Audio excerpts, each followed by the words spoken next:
Pak. Saya aja ya. Assalamualaikum warahmatullahi wabarakatuh. Terima kasih Waalaikumsalam warahmatullahi wabarakatuh. Bapak Ketua Program, Bapak Batara Simatupang, Bapak Dr. Sparta juga atas kehadirannya. Ini saya punya bimbingan ini Pak Jody Kurniawan ini sedang menulis, beliau ini mengamati pasar modal ya. Nanti Pak Jody ini kerja di Detikcom Pak Sparta. Jadi karena Detikcom kan biasa mengolah berita. Nah jadi kebetulan tertarik juga dengan pasar modal. Saya bilang ya cobalah bikin riset mengenai pasar modal. Mengenai saham-saham yang ada di bursa sekarang ada masalah apa yang terbaru gitu kan. Nah ini salah satu yang cukup jadi sorotan di pasar modal ini adalah saham-saham yang dalam pemantauan khusus. Saham-saham yang dalam pemantauan khusus. Nah, karena itu Jody ini mau mencoba mengidentifikasi apa sih karakteristiknya saham-saham yang dalam pemantauan khusus ini. Nah, karena ternyata pemantauan khusus ini juga kriterianya banyak sehingga dia masuk ke pemantauan khusus. Nah, jadi ingin dicoba diperdalam karena ini juga baru. Jadi apa sih karakteristiknya saham-saham dalam pemantauan khusus ini? Nah, tentunya nanti harus kita bandingkan dengan saham-saham yang tidak dalam pemantauan khusus. Sehingga apakah variabel-variabel apa yang membedakan saham yang dalam pemantauan khusus dan yang tidak dalam pemantauan khusus. Nah, karena itu nanti dicoba dengan dua software yaitu MDE dan Logit. Jadi gitu Pak pemikirannya. Tapi ini masih awal, jadi Jody ingin minta masukan-masukannya dari Bapak Dr. Batara Simatupang selaku pimpinan sidang nanti waktu ujian, ya, pimpinan prodi juga. Lalu Pak Dr. Sparta, Pak Dr. Sparta ini kan researcher juga tentang gerakan saham di bursa. Pak Sparta ini sangat intens juga mengamati itu. Nah, demikian pendahuluan dari saya. Saya persilakan Jody untuk memaparkan proposalnya, lalu nanti mencatat baik-baik masukan dari Bapak Dr. Batara Simatupang dan Bapak Dr. Sparta. Itu ya, jadi. Oke, saya persilakan. Baik, terima kasih Pak Muklis. Selamat malam Pak Batara, selamat malam Pak Sparta. Malam.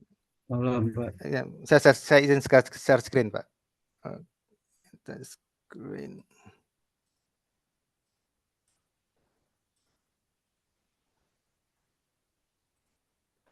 Oke. Tesis saya berjudul Analisis Indikator Keuangan untuk Saham dalam Pengawasan Bursa Efek Indonesia menggunakan multivariate discriminant analysis dan logistic regression. Fokusnya di sini adalah yang baru itu mungkin adalah ini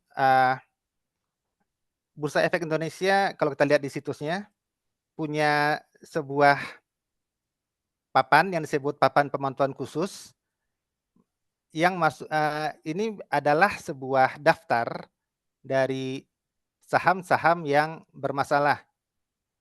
Masalahnya ada bermacam-macam, ada 11 macam masalah, dan satu saham mungkin punya lebih dari satu masalah. Apabila sebuah saham itu sudah masuk papan dan tidak memperbaiki kinerjanya dalam waktu tertentu, ancamannya adalah di stop dulu, dihentikan dulu transaksinya dari bursa.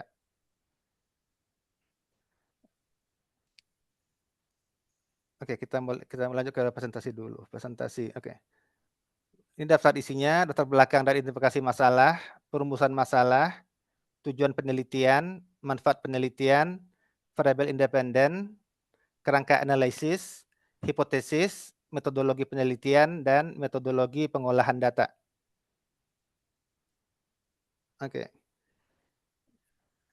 Oke, latar belakang penelitian, identifikasi masalah seperti disebutkan tadi, papan pemantauan Bursa Efek Indonesia berisikan emiten-emiten bermasalah di Bursa Efek Indonesia.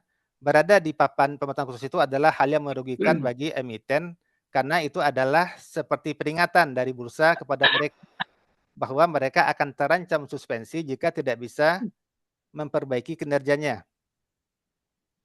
Lalu ada 11 kategori yang menjadi alasan kenapa suatu saham di papan pemantauan Bursa Efek Indonesia.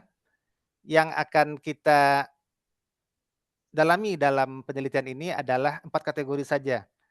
Karena alasan 4 kategori ini sampelnya cukup banyak. Kita lihat dulu 11 kategori tadi. 11 kategorinya adalah kriteria 1, harga rata-rata saham di pasar reguler kurang dari Rp51.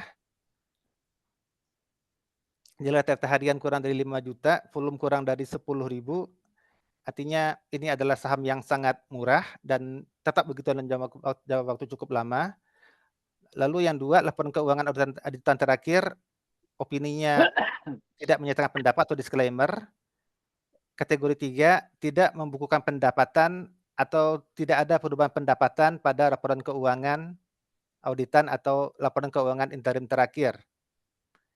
Lalu yang keempat adalah untuk perusahaan tambang Minerba yang belum mendapatkan pendapatan dari core business sehingga tahun keempat tercatat di bursa. Yang kelima, saham yang memiliki ekuitas negatif di laporan keuangan terakhir. Yang keenam, saham yang tidak memenuhi persyaratan tetap berada di bursa. Ini pada dasarnya adalah saham yang pemiliknya terlalu sedikit, artinya pemiliknya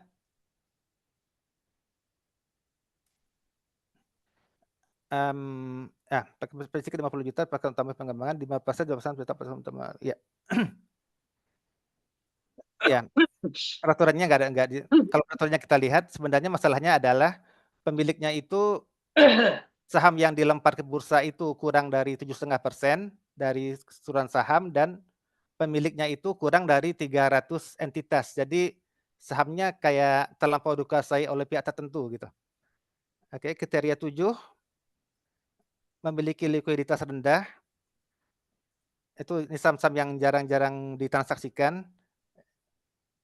Rata-rata kurang dari 5 juta rupiah per hari, volumenya kurang dari 10.000 saham dalam 3 bulan. Kriteria 8, tercatat dalam kondisi dimohonkan PKPU, pilot atau pembatalan perdamaian. Yang ke-9, anak perusahaan kontribusi pendapatannya material terhadap perusahaan tercatat dalam kondisi dimohonkan PKPU, pilot atau pembatalan perdamaian. Yang ke-10, dikenakan penghitungan sementara perdagangan efek selama lebih dari 1 hari bursa karena aktivitas perdagangan. Yang 11, kondisi lain yang ditetapkan oleh bursa atas persetujuan otoritas jasa keuangan. Kalau kita lihat saham yang paling pertama kali ada di papan ini dimulai pada tahun 2021 tapi belum banyak. Makin 2023 sudah mulai banyak. Sudah pada sampel saya ambil pada tanggal 16 Maret 2024 dan saat itu ada 219 perusahaan yang masih ada di dalam papan pemantauan dan belum keluar. Baik, lalu dalam penelitian ini kita ingin mengetahui apakah kita bisa mengidentifikasi emiten yang akan masuk papan pemantauan dengan menggunakan analisa fundamental dan analisa teknikal. Untuk itu kita akan menggunakan metode yang digunakan untuk kategorisasi yaitu multivariate discriminant analysis dan logistic regression. Baik. Tujuan penelitian ini adalah menilai akurasi kedua metode tersebut, multiple discriminant analysis dan logistic regression, dalam memodelkan emiten perusahaan yang masuk dalam papan pemantauan khusus Bursa Efek Indonesia pada 4 kategori tersebut, pada 4 kategori berikut. 4 kategori dipilih karena banyak saham yang bisa dijadikan sampel cukup banyak. Kategori 1 yaitu saham yang harganya kurang dari Rp51. Kategori 7, saham dengan likuiditas rendah dalam hal nilai transaksi rata-rata harian kurang dari 5M dan volume penjualan rata-rata harian kurang dari 10.000. Kategori 6, saham dengan jumlah saham free float di bawah 50 juta dan jumlah pemilik di bawah 7,5% atau SID di bawah 300. Lalu kategori 5 itu saham yang memiliki ekuitas negatif pada laporan keuangan terakhir. Manfaat penelitian, kegunaan operasional adalah untuk memberikan manfaat pada para investor yang sedang memilih dan akan menginvestasikan dana untuk membeli saham suatu perusahaan, untuk menilai apakah saham tersebut layak berada di papan pemantauan Bursa Efek Indonesia, yang berarti bukan investasi yang baik. Artinya kalau mereka memakai model penelitian ini dengan MDA atau logistic regression, mereka bisa mengkategorisasikan saham itu apakah ini bakal masuk papan pemantauan atau tidak gitu. Seandainya masuk papan pemantauan berarti itu bukan investasi yang bagus. Lalu untuk memahami perilaku konsumen, apakah mereka sebenarnya dalam bertransaksi itu apakah mereka menggunakan analisis fundamental atau hanya spekulasi atau hanya mengikuti kabar-kabar yang beredar di komunitas-komunitas investor. Lalu untuk memberikan manfaat bagi akademisi dan pihak lainnya sebagai salah satu sumber pengetahuan. Lalu ada kegunaan pengembangan ilmu diharapkan dapat memberikan informasi bagi pengembangan penelitian selanjutnya, serta berguna dalam memahami perusahaan yang layak atau terancam masuk papan pemantauan Bursa Efek Indonesia, diharapkan mampu menjadi bahan untuk menambah pengetahuan, pemahaman, dan pengertian mengenai papan pemantauan khusus Bursa Efek Indonesia yang belum lama diperkenalkan oleh Bursa Efek Indonesia, lalu berkontribusi menambah wawasan dan khazanah ilmu pengetahuan dan referensi yang dapat berguna bagi penelitian selanjutnya. Oke, sekarang variabel independen yang digunakan dalam penelitian ini karena saham yang masuk dalam papan pemantauan adalah saham yang bermasalah, maka berarti ini adalah ranah financial distress. Karena itu dalam penelitian ini saya meminjam indikator keuangan yang digunakan oleh Altman pada waktu membuat Z-score-nya di tahun 1968, yaitu ada 5 parameter. Pertama, working capital per total aset, yaitu sebuah besaran yang mengukur net liquid asset dari perusahaan relatif terhadap total aset. Jadi menurut Altman, besaran ini akan mengukur likuiditas dan ukuran perusahaan secara eksplisit sebagai bagian dari kalkulasi. Lalu variabel kedua adalah return earning per total aset, yaitu total nilai pendapatan yang diinvestasikan kembali ke perusahaan kalau perusahaan untung, atau kerugian perusahaan sepanjang hidupnya relatif terhadap total aset. Menurut Altman, parameter ini menunjukkan umur perusahaan, mengikutkan umur perusahaan juga dalam penghitungannya. Lalu earning before interest and tax per total aset, yaitu menyatakan ukuran produktivitas dari aset perusahaan terlepas dari pajak dan reference. Jadi sebenarnya apakah perusahaan itu bisa mendapatkan untung gitu. Karena eksistensi perusahaan itu didasarkan pada kemampuan aset-asetnya untuk memberikan penghasilan. Lalu yang keempat adalah market value of equity per book value of total liabilities. Besaran ini menunjukkan tingkat penurunan nilai aset perusahaan sebelum liabilitas melewati aset tersebut dan perusahaan menjadi bangkrut. Ini dari 5 variabel ini satu-satunya variabel yang menggunakan data transaksional, yaitu market value of equity, yang sering terlihat bagi saya saya kan sudah mulai berusaha mengumpulkan datanya biarpun masih mungkin baru sepertiganya. Yang sering terlihat adalah saham-saham yang masuk papan pemantauan yang seharusnya jelek itu tetap punya MVE BTL tinggi. Artinya pasar itu tetap percaya pada saham tersebut, entah karena apa. Lalu ada yang kelima, sales per total asset, itu asset turnover, menginstruksikan kemampuan aset perusahaan untuk mendatangkan penjualan. Oke, kita punya 5 variabel independen dan kita punya 4 kategori. 4 kategori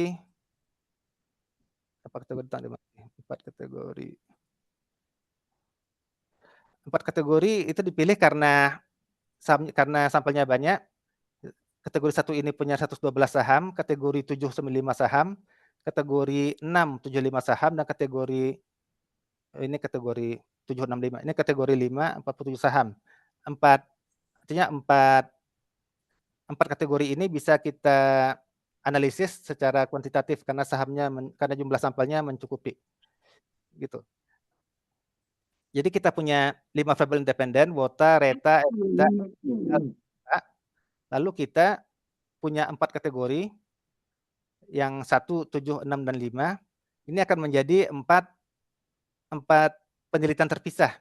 Jadi apakah 5 variabel ini akan berpengaruh terhadap masuknya sebuah saham ke kategori 1 atau kategori 7 atau kategori 6 atau kategori 5.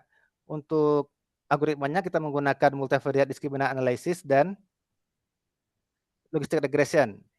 Dan di akhir penelitian kita bisa melakukan pengujian dan sekaligus membandingkan yang mana antara 2 metode ini yang lebih baik dalam memodelkan penelitian ini. Oke, lalu karena ada 5 variabel independen dan ada 4 penelitian terpisah, kita jadi punya 20 hipotesis. Itu 5 hipotesis pertama ini untuk kategori 1, apakah working capital per total aset itu mempengaruhi keberadaan saham di kategori 1, apakah reta mempengaruhi keberadaan saham di kategori 1, apakah earning and before interest and tax aset itu mempengaruhi keberadaan saham di kategori 1, apakah market value of equity per book value of total liabilities mempengaruhi, apakah sales per total aset mempengaruhi. Begitu juga kita kelima variabel ini juga kita pakai untuk menghitung apakah masing-masing variabel itu mempengaruhi keberadaan saham di kategori 7. Dan juga ada kategori 6 dan kategori 5. Dengan demikian kita jadi punya 20 hipotesis. Oke, lalu metodologi penelitian. Penelitian ini menggunakan pendekatan kuantitatif, dipecah menjadi 4 penelitian berbeda untuk 4 kategori. Papan pemantau yang diteliti adalah kategori 1, 7, 6, dan 5. Data yang digunakan adalah data sekunder, berupa data laporan keuangan yang dari investing.com, kalau tidak ada dari IDX.id, sedangkan data transaksi di bursa efek bersumber dari investing.com. Untuk penentuan sampel, untuk masing-masing kategori penelitian, sampel adalah seluruh saham yang ada di papan pemantauan dalam setahun, ditambah dengan sampel pembandingnya. Jadi misalnya kategori 1 ada 112 saham, ini semuanya masuk dalam sampel, lalu ada 112 saham lagi untuk pembanding yang tidak ada yang merupakan saham yang sehat gitu, yang tidak ada di papan pemantauan. Jadi model ini akan mempunyai 224 sampel. Begitupun dengan kategori 7, 95 saham yang masuk kategori dan 90 saham yang di luar kategori. Total ada 190 saham. Kategori 6, 75 saham di dalam kategori, 75 di luar kategori. Total ada 150 saham. Kategori 5, 47 saham di dalam kategori, 47 di luar kategori. Total ada 94 saham. Oke, lalu metodologi pengolahan data. Karena kita mempunyai 5 variabel independen, kalau merujuk pada buku Hare tahun 2019, ukuran sampel yang cocok adalah 100 sampel. Kalau dilihat kembali ke sini, kategori 176 ini sudah di atas 100, kan 75 tambah 75, 150, di sini 190, di sini 224. Tapi kategori 5 ini agak tanggung karena 94 saham, agak kurang sedikit dari ketentuannya Hare. Lalu setelah perhitungan ukuran sampel, kita akan pengolahan statistik deskriptif berupa mean, median, max, min, standar deviasi dengan Excel dan SPSS. Lalu pengujian modal akan menggunakan SPSS dan eViews. Pengujian data berupa uji outlier, uji normalitas, uji heteroskedasitas, dan uji linearitas. Untuk MDA ada uji signifikansi means dengan weak lambda dan f-test, ada analisis diskriminan dan uji ketepatan klasifikasi. Untuk linear regression ada logistic regression ini. Untuk logistic regression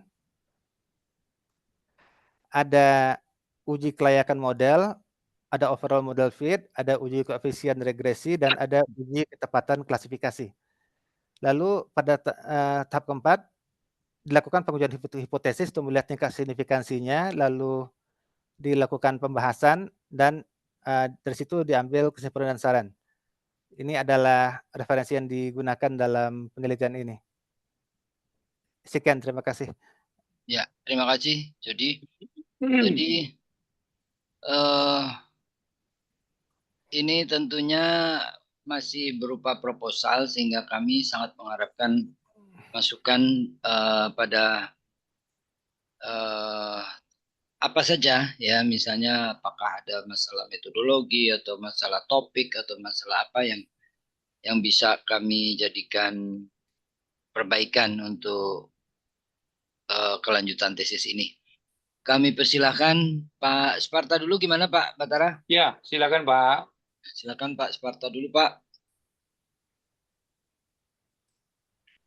Oke, terima kasih Pak Muklis dan selamat juga Pak Jody ya udah masuk ke tahap proposal penelitiannya ya. Nah, penelitian ini kalau bisa saya tangkap adalah ingin nanti melihat bagaimana model yang dapat menjelaskan ya untuk masing-masing kelompok sama-sama masuk dalam bermasalah itu ya. Ada 4 kelompok, ada 5 kelompok ya. Ada 4, Pak. 4 kelompok ya. Untuk melihat apa sih indikator keuangannya gitu. Yang penentu keuangannya apa saja gitu ya. Ya, indikator keuangan. Iya, penentu keuangannya apa aja. Apakah bisa contoh tadi itu diambilkan dari variabel model Altman, Pak. Altman model kan. Ada 5 variabel. Dari 5 variabel itu nanti yang mana yang paling dominan ya. Penentu dalam apakah dia masuk bermasalah atau tidak gitu. Dalam masalah kategori 1 mungkin nanti hasilnya itu bisa kategori 1 itu ternyata yang dominan mungkin variabel 1 independennya, kategori 2 mungkin yang apa gitu ya. Jadi bukan kenapa misalnya kategori 1 itu kok variabel independen yang 1 yang dominan, berikutnya tidak gitu ya. Dan yang jadi pertanyaan adalah mengenai logik itu, logistik model ya. Nah, logik itu nanti kan Pak Jody kan ingin melihat variabel yang mempengaruhi terhadap Z ya. Pakai 1 atau 0. 1 atau 0 itu dilihat apa? 1 itu Betul, apa, Pak. 0 itu apa? Itu saya ingin tahu. Yang 1 itu masuk papan apa? Satu masuk papan pemantauan, 0 tidak masuk, Pak. Oh, berarti semua sampel diambil dong ya? Semua sampel diambil, semua sampel bermasalah diambil semuanya. sampel masalah diambil, dan sampel pembandingnya juga diambil. Misalnya di 4 kategori itu ada misalnya total 4 kategori itu sahamnya itu ada 150. Mungkin yang kategori 1 misalnya contohnya 30, kategori 2 mungkin 40 ya. Tapi sampelnya semuanya diambil kan? Semuanya diambil, Pak. Semua diambil.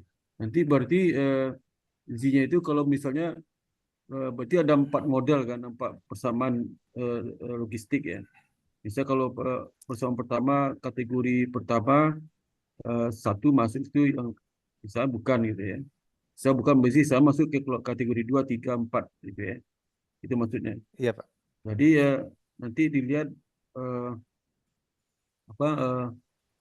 apakah berpengaruh nggak indikator keuangan yang 5 tadi itu dalam kelompok kategori 1, 2, 3 ya. Nah, bedanya apa itu Pak? Saya ingin tahu beda apa Pak model diskriminanalisis sama logik itu, bedanya apa? Kan satu sisi logik kan melihat 1 atau 0. Kalau yang diskriminan kan belum tahu intinya berapa. Nanti dari proses diskriminan itu baru tahu ini yang dominan yang mana gitu. Bedanya apa itu? Kalau yang saya baca sih diskriminan dan logit itu sama-sama kategorisasi, Pak, sama-sama Iya. terima data numerik terus hasilnya kategori gitu. Kalau yang logit harus 2 kategori, kalau yang MDA bisa lebih dari 2. Tapi dalam penelitian ini kita akan pakai 2 kategori aja untuk MDA. Nanti kira-kira hasilnya gimana Pak? Apa yang Bapak ambil dari 2 model ini, hasilnya apa yang Pak inginkan di 2 model ini? Ya, Apakah nanti kemungkinan ada pertentangan nggak hasil atau Pak bingung sendiri nanti? menurut saya Khawatir Pak seharusnya bingung, khawatir Pak nanti seha bingung sendiri Pak. Nanti Pak bingung sendiri. menurut saya sih, jadi ada 2 model untuk masing-masing Ya, kategori, ya. lalu kita bisa membandingkan akurasi dari 2 model itu mana lebih bagus gitu, Pak. Akurasi, kan ini beda-beda akurasinya apa Pak? Akurasi apa dilihat? Anunya Seberapa beda bagus tuh. Hah? seberapa bagus sebuah model itu mengkategorisasikan, saham, Pak. Apakah sebuah saham itu layak? Mungkin kemungkinan misalnya yang pakai MDA mungkin cuma 80% gitu, pakai logistik mungkin lebih bagus, mungkin Tapi 85%. logistik itu kan tidak melihat mana yang dominan, apa melihat mana variabel dependen yang berpengaruh dalam masuk kelompok itu atau bukan. Sedangkan diskriminan kan melihat yang mana yang dominan kan. Kan beda. Artinya peningkatan beda Oke, tuh Pak. ya dapat Beda beda beda, Pak. artinya yang fokus tuh yang jadi target itu beda lah. Apa perspektifnya beda. Itu Pak bandingkan perspektif yang berbeda itu Pak bandingkan hasilnya gimana apa nggak bingung Pak? Mmm, Ya, Beda. nanti dicatat dulu Pak baik Jody. baik baik, Pak, Nah, Dicatat nanti saya maksudnya dulu. itu suatu model yang perspektif berbeda, Bapak bandingkan, baik, sisinya beda, bandingkan nanti kita kulit Pak bingung. Nah, maksud Ya. saya itu apakah Bapak pilih salah satu aja, Hmm. salah satu aja, logit Ya. atau diskriminan. Hmm. eee, Itu nggak, dua itu nggak bisa dibanding, baik, beda nih Pak, beda apa? Hmm. kalau milih salah satu masalah, bukan masalah sih, cuma kan saya memakai pakai ini, Pak, pakai parameter Altman gitu loh. Kalau Ya, secara nanti kita catat aja dulu Iya, Pak baik baik Jody baik. ya. ya, Kita ya, catat jadi dulu. Bapak Ini selalu kan pakai Altman, pakai parameter hmm, Altman ya. Iya, Kalau pakai diskriminasi analisis itu melihat mana sih di antara iya, variabel itu yang betul-betul dominan kan. iya, Dalam betul, Pak. menetapkan apakah dia masuk ke kelompok 1, 2, 3 itu gimana. Misalnya kelompok Iya, 1 mana yang dominan. Sedangkan iya, logit itu melihat di antara 5 variabel itu mana mempengaruhi. eee, Untuk mempengaruhi terhadap kelompok 1 masuk atau tidak. Pengaruhi beda. baik, ya. Pak, Jadi baik, Pak. Beda perspektif gak yang beda Pak. penting Perspektif gak beda tuh. Coba Pak yang waktu penting lagi. kita catat dulu Pak Jody ya. Ya, Ini ada masukan.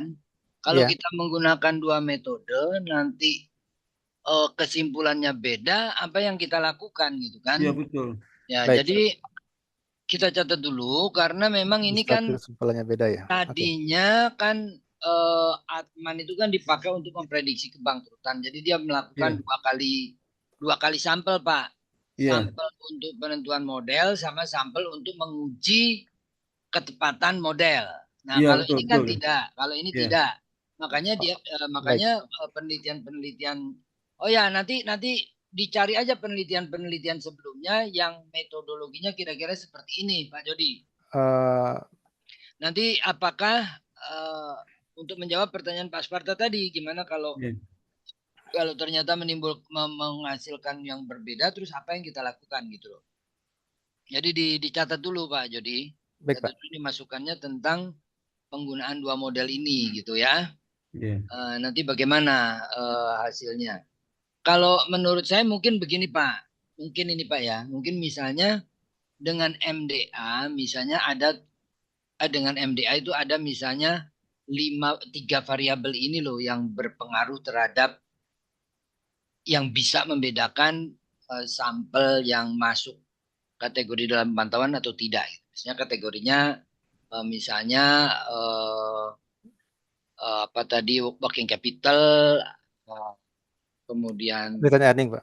return earning misalnya. Nah, sementara kalau dengan model ini, model logistik apa yang berpengaruh terhadap ya, itu. Nah, dari situ kan kita bisa simpulkan lah kalau misalnya ternyata sama, berarti ya 2 model ini bisa saling mendukung bahwa misalnya dari dengan MDA yang faktor pengaruh A, B, C. Sedangkan dengan logistik ketemu BCD misalnya. Nah, berarti BC ini menurut kedua model, BC ini mempengaruhi, gitu kan? Berarti BC ini yang lebih perlu diperdalam gitu. Waktu menentukan apakah faktor ini berpengaruh terhadap kondisi perusahaan yang memburuk atau tidak memburuk gitu. Jadi bedanya perusahaan yang buruk yaitu yang masuk dalam pemantauan dengan yang tidak, itu bedanya di dua ini gitu. Karena menurut kedua metode dua ini muncul gitu kan. Sedangkan yang satu ini muncul di MDA tapi tidak muncul di logistik. Lalu ini ada muncul di logistik tapi tidak muncul di MDA gitu kan. Berarti kurang meyakinkan. Jadi mungkin seperti itu ya. Ya. Mungkin seperti Ya, itu. benar-benar Pak Muklis. Tapi ini catatan aja nih dulu. Jadi apa manfaatnya kita menggunakan dua metode gitu loh Pak. Dan juga Pak Muklis yang penting itulah Jody itu Pak Jody harus tahu itu tujuan dari masing-masing model itu beda itu tujuannya. Beda sekali itu. Ini tujuan untuk apa nih apa. Walaupun ada tip bawang merah seolah sama tapi beda sebenarnya kan. Ya. Nah, itu dicatat ya Pak Jody, catat Pak Jody ya. Jadi filosofi sudah dapat Pak Jody nanti waktu analisis filosofinya ya. Iya. Dan juga belum Pak Jody baca di riset pasti dipisah itu. Di riset yang menggunakan MDA, riset menggunakan logit. Baik Pak. Pak Jody lihat tujuannya apa itu. Bagaimana analisisnya? Pasti ada beda itu. Ada beda. Satu dia itu menyatakan melihat yang mana sih yang dominan yang bisa dipakai pengaruh, yang nggak pengaruh yang nggak dipakai. Sedangkan tadi itu hanya melihat di antara variabel 5 itu yang pengaruh yang mana. Tapi dengan ukurannya beda tuh. Kalau yang logik itu 1,0, sedangkan MD kan beda lagi ukurannya. Beda ukurannya 1,0 juga kok ya? MDA masa? Iya, MD bisa ini sih bisa. Bukan Kan mencari diskriminannya Pak. Kalau MD mencari MD itu beda lagi Pak. mencari skornya kan kalau MD. Ada proses jadi dicatat dulu ya. Baik Pak. Ada proses menentukan nanti itu. Jadi intinya Anda di bab 2 itu harus memperdalam filosofi dari MDA dan filosofi dari logistik. Baik, gimana sebetulnya bedanya? Di bab 3 itu masing-masing mode itu dijelaskan tuh. Mode MDA sama logik itu dijelaskan dulu. Ekonometriknya. Kamu Pak Jody lihat di buku ekonometrik ya. MDA itu untuk lihat apa, sedangkan logik itu lihat apa gitu. Apa perbedaannya, apa persamaannya ada enggak gitu. Perbedaan apa? Itu kamu pengaruhi dalam analisis itu. Ya. Iya. Coba Jody. Ya. Baik, Pak. Oke, dicatat itu ya. Jadi nanti diperdalam lagi filosofi kedua metode itu. Iya. Ya, memang itu anunya dasar logikanya memang sudah beda itu. Kalau secara grafik itu kan kalau MDA itu mencari suatu bidang yang betul-betul bisa mempunyai jarak yang sama. Katakan misalnya PTX itu dia masuk kategori dalam pemantauan. Nanti kan dicari pasangannya PTZ misalnya yang dia tidak dalam pemantauan tapi size-nya sama. Nah, kenapa kok perusahaan X ini bisa masuk pemantauan? Kenapa perusahaan Y ini tidak masuk pemantauan? Nah, ini kita mau cari. Nah, itu kalau pakai MDA itu kita mencari garis yang bisa mempunyai jarak yang sama ke arah PTAX dan ke PTY. Itu filosofinya gitu. Nah, tapi kalau logistik itu kan probability ya. Itu kan log dari probability. Itu loh Pak. Jadi log dari probability antara yang masuk pemantauan khusus dengan yang tidak, itu kan. Probability yang masuk pemantauan dibagi dengan yang tidak, kemudian di probability di log gitu kan.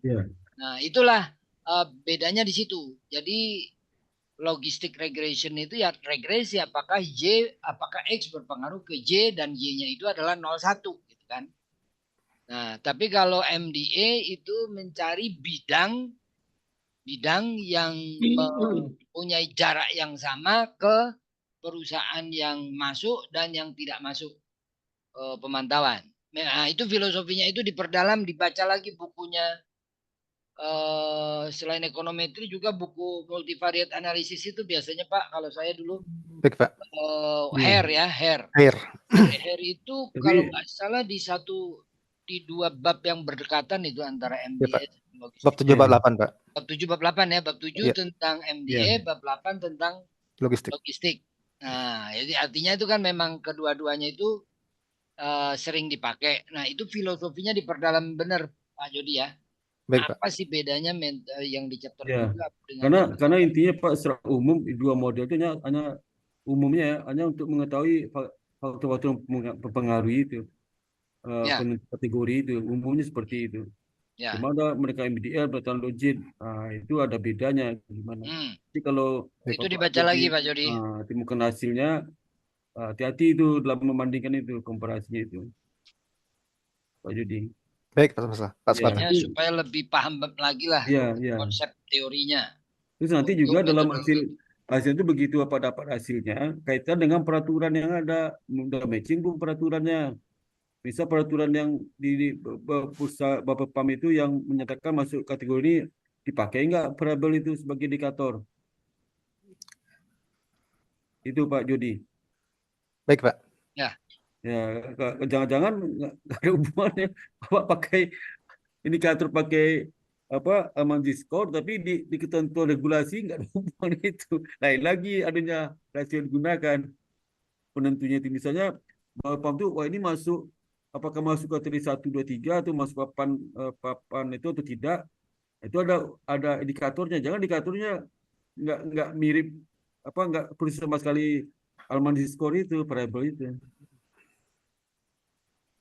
Ya memang tidak Pak saya rasa. Nah, makanya dibandingkan. Karena dibandingkan apakah yang indikator Altman ini bisa membedakan apa yang dilakukan oleh bursa gitu kan. Gitu memang justru kita ke sana. Bisa seperti ini contoh hasil Jody nanti bisa mengatakan wah ini yang working capital yang mempengaruhi dominan. Ternyata di dalam peraturan regulasinya itu working capital itu karena prioritas sekian, yang utama bukan itu. Ya memang tidak, Pak. Kalau regulasi berdasarkan transaksi di bursa sih, Pak. Ya makanya, jadi bahkan dia itu cuman pakai harga kok kalau sampai harganya di bawah Rp51. 51. Iya kan? Bukan. Iya, transaksi harga kan, berdasarkan transaksi. Ya kalau sampai harganya itu jatuh sampai Rp51 dalam beberapa bulan, wah ini masuk ke pemantauan gitu kan. Itu kriterianya memang itu. Tapi kan bisa dijelaskan Pak, bisa jelaskan. Nah kemudian justru yang akan dilakukan oleh Jody ini adalah ternyata ini terkait dengan ini gitu kan. Ternyata perusahaan-perusahaan yang harga sahamnya itu di bawah Rp50 itu ternyata misalnya return earning-nya juga buruk, kemudian itu maksudnya buruk gitu kan. Ternyata yang masuk kategori tidak dalam pemantauan ternyata ininya bagus, ininya bagus gitu kan. Memang bursa nggak pakai teorinya Altman, memang tidak. Dia punya kriteria sendiri. Misalnya tadi auditor memberikan disclaimer, gitu kan. Nah, justru kita ingin cari apakah yang diberi pendapat disclaimer oleh auditor itu ternyata misalnya modalnya negatif misalnya. Jadi justru ini ingin mencoba apakah terkait atau tidak gitu. Bisa jadi ternyata tidak terkait ya nggak apa-apa, tapi itu kesimpulan penelitian. Berarti indikator di bursa itu nggak tahu pakai indikator apa yang tidak terkait dengan kondisi yang dirumuskan oleh Altman, gitu kan? Ya, jadi bisa jadi terkait, bisa jadi tidak, tapi itu tetap merupakan penelitian, temuan penting itu. Jadi misal gini Pak, misalkan nggak masuk papan itu bisa harga di bawah 51 ya. Nah nanti Pak Jody bisa nyimpulkan ya, memberikan sinyal kepada investor. Kalau saja untuk ada apa signal ya mengatakan kondisi keuangan seperti ini pasti harga di bawah 51. Nah, itu dia. Itu akan diberikan oleh Pak Jody dalam hasil penelitiannya gitu. Ya, betul. Itu maksudnya seperti itu Pak. Jadi dia bisa mengaitkan kenapa harga label 51 indikator keuangan seperti ini. Itu yang seperti dijelaskan gitu. Ya, Baik, Pak. ya. Sehingga memberikan sinyal kepada investor, para pelaku pasar modal bahwasanya hati-hati loh, kalau indikator keuangan seperti ini kemungkinan harga akan jatuh sampai 51 ke bawah. Itu Ya, yang betul. keluar penelitian tadi. Ya. Ya, walaupun di Baik, berita Pak. juga menyatakan indikator keuangan seperti ini, tapi dipastikan kalau 51 harga pasti indikator jelek gitu. Indikator keuangan itu jelek. Apa saja yang sinyal jeleknya itu, itu Pak Judi bisa lihat yang 5 ini. Sebenarnya kalau diskriminan itu tidak hanya 5 itu, makin banyak makin bagus. Kalau MDA itu Pak, MDA itu kita variabel kita gunakan itu jangan sedikit fungsi MDA itu nggak begitu bagus anunya. Kalau sedikit kita sebanyak mungkin MDA itu, karena nanti dia akan milih ke mana yang variabel yang dominan. Tapi kalau Pak Judi menentukannya 5 saja, itu nggak cocok pakai MDA, cocok pakai logit aja. Karena Pak Judi menentukan 5. Harus sebanyak mungkin Pak Judi. Kalau Iya, tim dia itu MDA sebanyak mungkin. baca teori di ekonometrik Ya, itu. nanti dibaca lagi aja Pak Jody. Ya, sebanyak mungkin. Baik, Pak. Nggak boleh kita tentukan 5 itu sedikit sekali itu ya. Ya sedikit. Kalau misalnya contoh ya, Akman itu dapat model itu dari hasil MDA itu. Tapi dia menggunakan banyak sekali variabel yang digunakan dalam risetnya itu. Tapi yang betul-betul dominan itu yang 5 itu. Nah sekarang Pak Judi menentukan jauh dari 5. Nggak berlaku lagi MDA dong. Kalau MDA hilang sudah. MDA mesti hilang. Jadi MDA itu proses dari banyak variabel. Kita belum tahu nih di antara 100 variabel mana yang betul-betul itu, betul dominan. Belum tahu nih ya. Dipakai semua diaduk kayak masakan itu. Ini sekarang Pak Judi ambil dari variabel lain 5 yang sudah pasti dia penentu. Dipakai itu MDA, nggak kurang pas pakai MDA sebenarnya. Itu plus MDA seperti itu Pak Judi. Nanti kalau kan kita kan menggunakan penelitian yang sudah ada sebelumnya Pak. Iya. Jadi Nggak, karena benar Pak, tapi kan banyak peneliti juga nggak hanya 5 itu penentunya kan, banyak lain itu dipakai semua. Jangan iya, satu sumber tapi aja. kan si Altman sudah ketemu 5 itu. Nah, kita ingin memanfaatkan apa yang sudah ditemukan oleh Altman gitu loh Pak. Kalau ternyata nanti tidak, ya berarti kesimpulan penelitiannya mungkin perlu dicari metode lain yang tidak termasuk di 5 yang disebutkan oleh Iya. Altman itu. Itu cocoknya sebenarnya cocok logik Pak. Kalau MDA itu kita banyak kalau lama udah tahu kita yang 5 itu nggak pagi di MDA kan. MDA-nya nggak kurang pas. MDA itu kan banyak variabel kita makin banyak makin bagus Mbak. Gitu. Kan, Ya, nanti dibaca lagi aja deh Pak. Ya. Tapi terserah Pak Judi deh. Pak Judi Baik, pakai apa juga. Maksudnya saya ingin menjelaskan bahwasanya masih ada lagi yang lebih baik gitu cara lakukan. Tapi kalau pakai ini nggak apa-apa juga sih. Apa juga.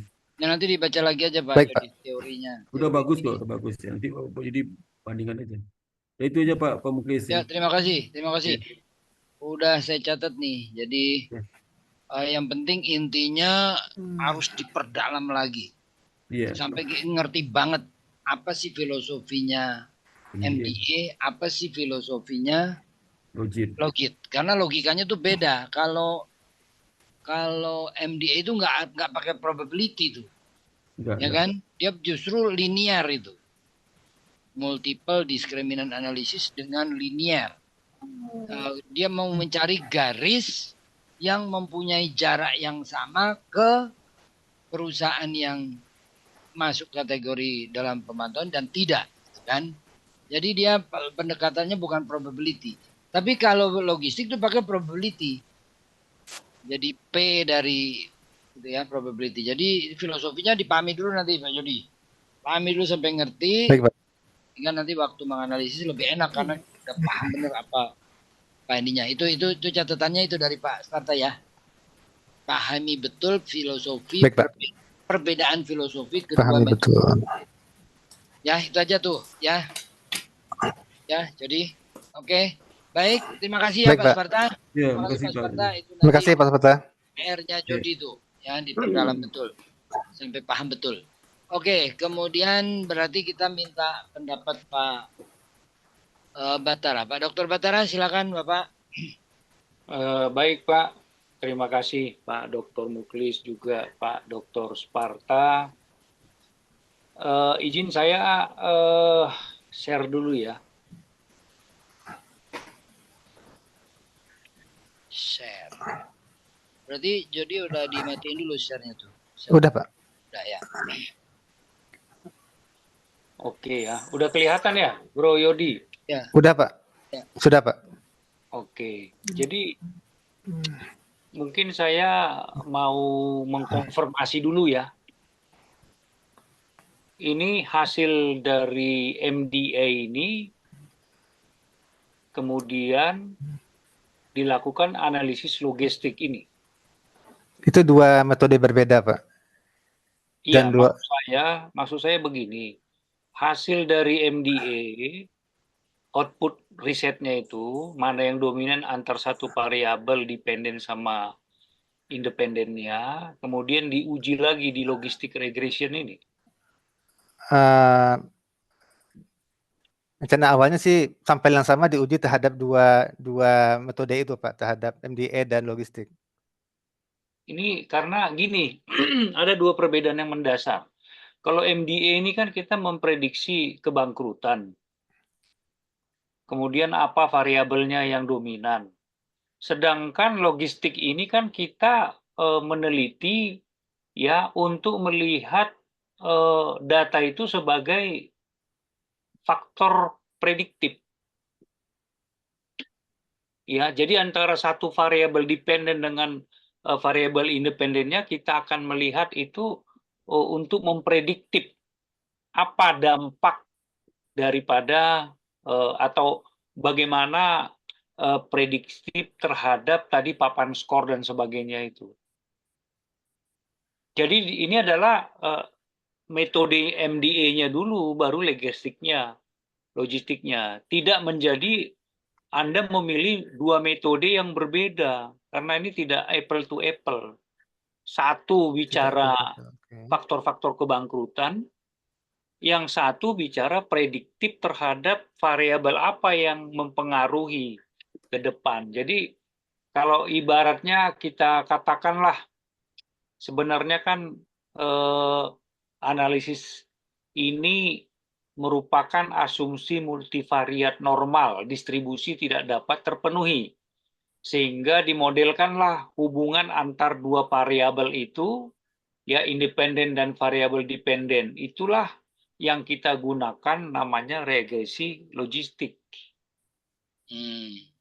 Jadi bukan dua metode yang mau kita uji, tapi hasil MDA ini kita uji dengan model regrestik untuk mendapatkan prediktif. Karena tadi muncul di papan skor tadi. Ke depan bagaimana? Apakah muncul atau tidak lagi? Gitu loh. Setelah ada analisis keberangkutannya. Baru-baru ini kan heboh ini ya. Dari UI atau dari mana itu bikin analisis kebangkrutan. 60% BUMN di Indonesia ini diperkirakan akan bangkrut kalau tidak melakukan something seperti itu.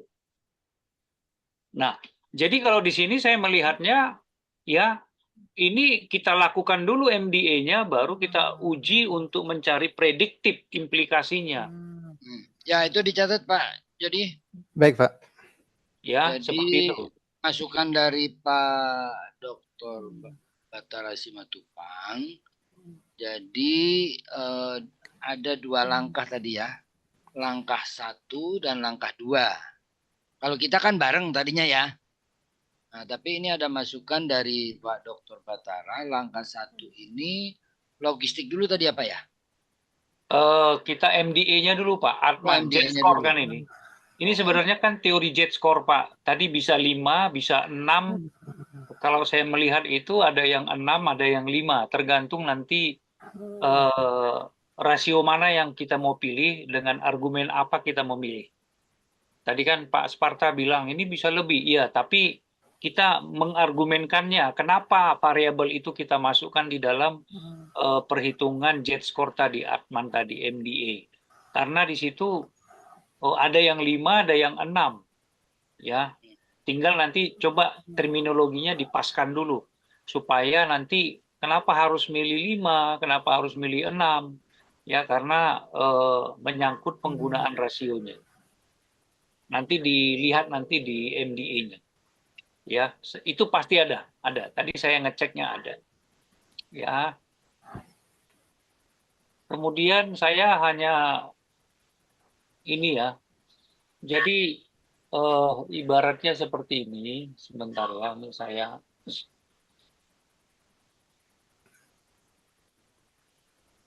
Ini kelihatan ya? Kelihatan, Pak. Oke. Saya biasanya akan melihat dulu chapter 1 ya. Kalau chapter 1 ini sudah benar ceritanya, ke belakang pasti benar. Karena saya lihat di sini ya, misalnya di sini. Ini kan yang dimaksud dengan efek adalah surat berharga dan sebagainya. Nah, kalau kita mengambil statement, mengutip, itu sumbernya itu harus ada. Ya. Jadi ini nggak ada gitu loh. Kemudian cara nulis juga seperti ini. Pada tulisan ini fokus hanya pada saham. Jadi kalau kita bikin latar belakang itu berangkat dari makro dulu. Oke, latar belakang Ya, dari makro sampai kepada tematiknya. Jadi kita validasi triangulasinya ya dari sumbernya, dari periode data-datanya, dari gap analisisnya, berarti previous research. Ya, kalau ini previous research terhadap Altman teori maupun logistik ini belum ada. Baik. Nah, tolong nanti dilengkapi karena kalau kita langsung bicara misalnya ini juga udah tahun baholak ini si Untung ya Oke. Ya. udah berapa tahun ini kita kan berharapkan ini 5 tahun terakhir gitu loh Baik, Pak. ya seperti itu. Jadi ini juga begini, ini kan 2011. jangan sampai redundan. Di sini ada Untung, di sini ada Untung lagi. Ini ada typo juga ya di sini ya. Typo. Ya. Ya. Jadi ini saya bikin catatannya. Kalau misalnya kita mau bikin ini, ya, gunakanlah apakah menggunakan undang-undang, apakah menggunakan referensi gitu. Ya, jadi di sini. Nah, investor sebagai pihak yang melepaskan dana ke pasar modal perlu mendapatkan perlindungan dengan dua cara. Nah, kita kan bicaranya tadi ingin melihat tadi skor itu dengan berbagai kriteria bisa muncul. Kalau dia muncul lagi, kemungkinan apa yang akan terjadi? Itu tadi yang saya katakan, logistik itu untuk memprediksi apakah dia akan muncul kembali atau dia langsung dicopot, gitu loh. Itu logistiknya, bergunanya untuk mempredik. Tapi untuk melihat variabelnya, kita lihat tadi MDA. Ya, seperti itu. Nah, kemudian ini ada typo begini ya. Sumber-sumbernya colong diargumentasi ya. Sama dengan ini sumbernya nggak jelas. Jadi segala apapun yang kita sitasi, cantumkan sumbernya. Oke. Citasi. Ya. Nah, kemudian ini muncul, sebaiknya ini nggak usah muncul di sini. Ini harusnya munculnya di chapter 2. Jadi kita bikin di sini deskripsinya saja. Ya, deskripsi di sini. Ini panjang kan ini, tabel ini nggak harus di sini. Kemudian juga di sini sumbernya nggak ada. Ya, kalau kita misalnya mengatakan ini, berada di papan pemantauan khusus adalah hal yang merugikan karena terancam suspensi efek. Ini sumbernya apa? Oke. Peraturan-kah, undang-undang-kah, apakah begitu. Kemudian di sini muncul sebuah perusahaan tercatat bisa saja melanggar dari apa ini? Nggak tahu nih. Lebih dari satu kriteria, Pak. Jadi bisa 1457 gitu. Semuanya dilanggar gitu. Nah, itu makanya ini kan nggak jelas melanggar dari kriteria, melanggar lebih dari kriteria. Ya, jadi kalau misalnya melanggar lebih dari satu kriteria, baik, Pak. 2 kriteria, ya. Jadi, nah, ini kan jadi perulangan dia. Kemudian ini juga signaling theory. Kita bicara signaling theory, siapa ini sumbernya? Spence. Mesti ditulis ya.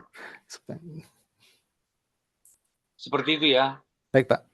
Jadi ini mengandung informasi apakah menyebabkan perubahan keyakinan penerima atau memicu tindakan tertentu. Ini kan nggak jelas, ini harus ada sumbernya. Kalau kita misalnya punya statement di atas, kita menguraikannya, memperjelaskan statement itu boleh. Tapi ini bukan penjelasan atas statement ini. Anda ini ngokang namanya. Tiba-tiba pindah gigi. Isunya udah pindah gitu loh. Jadi nggak seperti ibaratnya kita baca Kopingho itu nggak, alurnya itu nggak nyambung. Jadi disambungkan aja ya. Baik, Pak. Kemudian menggunakan indikator keuangan. Kayaknya di latar belakang kita nggak perlu ngomong ini dulu. Kita ngomong dulu fenomenanya, gap-nya, sampai ke tematiknya. Ini kan sudah urusan di chapter 2 ini. Fenomena gap. Oke. Fenomena. Karena kita sudah state di sini, penelitian ini kita akan menggunakan. Ini kan baru latar belakang. Gitu ya. Baik, Pak. Nah, kemudian cara penulisan juga menggunakan metode multivariat, indikator keuangan. Ini kan beda artinya. Ini metodologi, ini indikator. Beda toh. Kalau ini kan metode. Iya. Ini indikator keuangan. Coba di apa lagi ya, di smoothing lagi lah. Ya. Baik, Pak. Kemudian ini sama ya, sama perbaiki kalimat ini. Jangan pakai kita ya dalam penulisan, gunakan kalimat pasif. Ya, dalam penulisan itu gunakan kalimat pasif. Kemudian di sini identifikasi masalah. Dalam penelitian ini kita akan mendalami kenapa investor tetap membeli saham. Kita belum bikin gap-nya, kita belum mengindikasikannya, tapi kita sudah netapkan di sini, mendalami kenapa investor tetap membeli saham. Bikin gap dulu. Oke. Gap dulu. Harusnya kita bicara apa identifikasinya. Kemudian tiba-tiba muncul di sini, rumusan masalah dalam penelitian ini adalah sebagai berikut. Kita bicara identifikasi, tiba-tiba masuk ke rumusan masalah. Ya, Oke. jadi lompat ini. Kalau rumusan masalah ya rumusan masalah. Kalau identifikasi masalah, identifikasi masalah. Gitu ya. Nah, cuman di sini juga Kan. rumusan masalah, berapakah akurasi metode? Ini kan ini pertanyaan masalah atau rumusan masalah? Anda nanya lagi nih, berapakah akurasi metode multiple di sini? Berarti kan kalau kamu mengatakan akurasi, berarti kamu ingin membandingkan dua metode ini. Padahal tadi filosofinya bukan seperti itu. Oke. Ya. Nah, ini kalau bisa nanti ini MDA, logistic regression ya. Nah, kemudian tolong ini dipisahkan. Di sini kan langsung tujuan kegunaan penelitian. Jadi nanti ini dipisahkan, identifikasi masalah sendiri, rumusan masalah sendiri. Baru kamu munculkan research question. Pertanyaan penelitiannya apa? Karena riset itu adalah untuk menjawab pertanyaan penelitian untuk riset, menjawab tujuan penelitian untuk studi kasus. Ya, jadi itu aja sih kalau dari saya, Pak. Kalau Ya, ini terima sudah kasih. benar, ke belakang sudah pasti jalan, Pak. Oke. Baik, Ya. Pak. Jadi Termasuk nanti sistematika di bab tabulasi referensi itu dimulai dari yang paling tua kepada yang paling muda. Paling tua, paling muda. Tabulasinya. Oke. Ya, Terima Oke, kasih itu Pak aja. Batara. Terima kasih, Makasih, Pak. Pak. Terima Terima kasih, Pak Batara. Kami catat semua. Ini masukan yang penting. Jadi bab 1 dibenahi benar sampai sistematikanya udah oke. Sehingga waktu masuk ke bab 2, bab 3 dan seterusnya sudah lancar karena di bab 1 udah jelas. Ya, itu peringatan dari Pak Dr. Batara Simatupang. Diingat-ingat Jody ya. Baik, Pak. Nanti dibaca lagi paper-paper orang atau jurnal-jurnal juga sistematikanya di bab 1 itu seperti apa. Ya, sehingga nanti waktu melanjutkan ke 2, 3 jadi lebih lancar. Gitu ya, itu penting tuh seperti itu. Oke, dengan demikian kita sudah mencatat semua masukan. Terima kasih sekali Bapak Dr. Batara Simatupang, Bapak Dr. Sparta atas masukannya. Mudah-mudahan Jody bisa segera melanjutkan ini penelitian supaya bisa cepat selesai karena kita punya target 1,5 tahun ya Pak. Ini udah berapa semester nih Jody? Yang semester 3, Pak, ini, Pak. Semester 3, jadi harus segera selesai. Baik, Sehingga Pak. usahakan konsentrasi menulis sebaik-baiknya supaya cepat selesai. Ya kalau perlu ya mungkin mau nggak mau pekerjaan agak kendorkan dikit supaya ini bisa 1,5 tahun, karena kan kita menargetkan ini selesai, setelah itu sudah selesai kerja lagi gitu loh Pak. Jadi Makanya Iya Pak. Iya Pak. makanya Jody dulu interview kan komitmen 1,5 kan. Jadi iya, harus diwujudkan ini. iya. Supaya segera bisa fokus di kerja gitu loh. Ya, gitu ya jadi ya. Baik Pak Muklis. Oke, dengan demikian kita bisa akhiri sidang proposal untuk Saudara Jody Kurniawan. Dengan demikian kita akhiri Pak Sparta, kita akhiri ya Pak. Pak Batara. Ya, Iya, siap. silakan Kita Pak. akhiri. Terima kasih semuanya. Mudah-mudahan Jody Kurniawan bisa segera menyelesaikan tesisnya. Terima kasih. Assalamulikum warahmatullahi wabarakatuh. Waalaikumsalam warahmatullahi Terima kasih, wabarakatuh. Pak Terima kasih Batara. Pak, Terima kasih, izin Pak. Terima lipat kasih Pak ya. Batara, Pak Sparta, Terima Pak Muklis. kasih Ya. Pak Muklis, Pak Sparta ya. Terima kasih Semangat ya, Taufik. Bro Jody. Kalau Taufik. Topik sudah Oh, tidak ada Pak. Ya, oke. Iya. Terima kasih. Oke Pak, izin semua.